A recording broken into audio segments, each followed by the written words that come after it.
Good evening বন্ধুরা, কেমন আছো তোমরা? আশা করি প্রত্যেকেই ভালো আছো, সুস্থ আছো, সাবধানে আছো। আমরাও খুব খুব ভালো আছি। এখন এই যে সন্ধে হতে চললো, মানে ইভিনিং হতেই চললো, আর আমরা একটু ছাদে ঘোরাঘুরি করছি। বাবু গাড়ি চালাচ্ছে আর আমি বাবুর সাথে একটুখানি তালে তাল মিলিয়ে গল্প করছি। বাবুর সাথে একটু খেলছি। আর করলাম হচ্ছে গাছে একটু জল দিলাম, কারণ কালকে গাছে আমার জল দেওয়া হয়নি। আর এখন যেহেতু শীতকাল পড়েছে, আমি প্রত্যেক দিন গাছে জল দিই না, কারণ এখন তো মানে গরমকালের মতো সেরকম ব্যাপার নেই, কিন্তু আমাদের লাগে জল।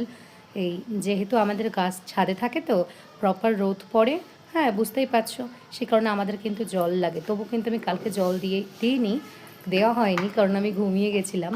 আর আজকে কিন্তু আমি গাছে জল দিয়েছি এবং গাছে বিষ দিলাম, যেটা বিষ বলতে সেই বিষ না, মানে পোকা মারার বিষ। গাছে অনেক পোকা হয়েছে, যাকে বলছি আমরা সাদা মাছি।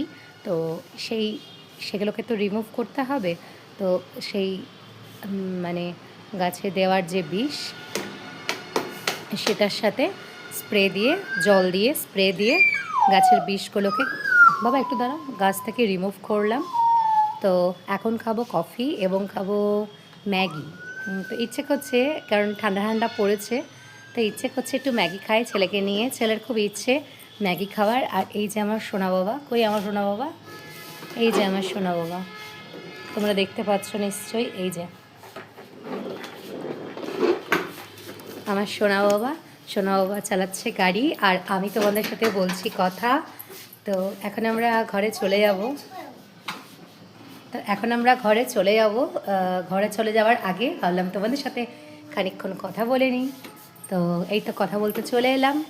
আর আমাকে দেখা যাচ্ছে না, হয়তো একটু অন্ধকার লেগে গেছে, মানে অন্ধকার হয়ে গেছে, সন্ধে হয়ে গেছে।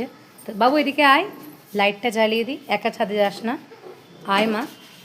ছেলেটার না খুব দুঃসাহসিক একবারে। তো একটু বাইরে লাইটটা জ্বালিয়ে দিলাম, কারণ অন্ধকার হয়ে গেছে, 5:30 মতো বেজে গেছে। দেখো বন্ধুরা, লাইট জ্বালিয়ে দিয়েছি। আর এই যে আমরা এখানে করছি হাঁটাহাঁটি, আর বাবু সোনা করছে এখানে গাড়ি চালাচ্ছে, আর আমি করছি হাঁটাহাঁটি। বাবা, তুমি কি আমাকে তোমার গাড়িতে একটু লিফট দেবে? দেবে না?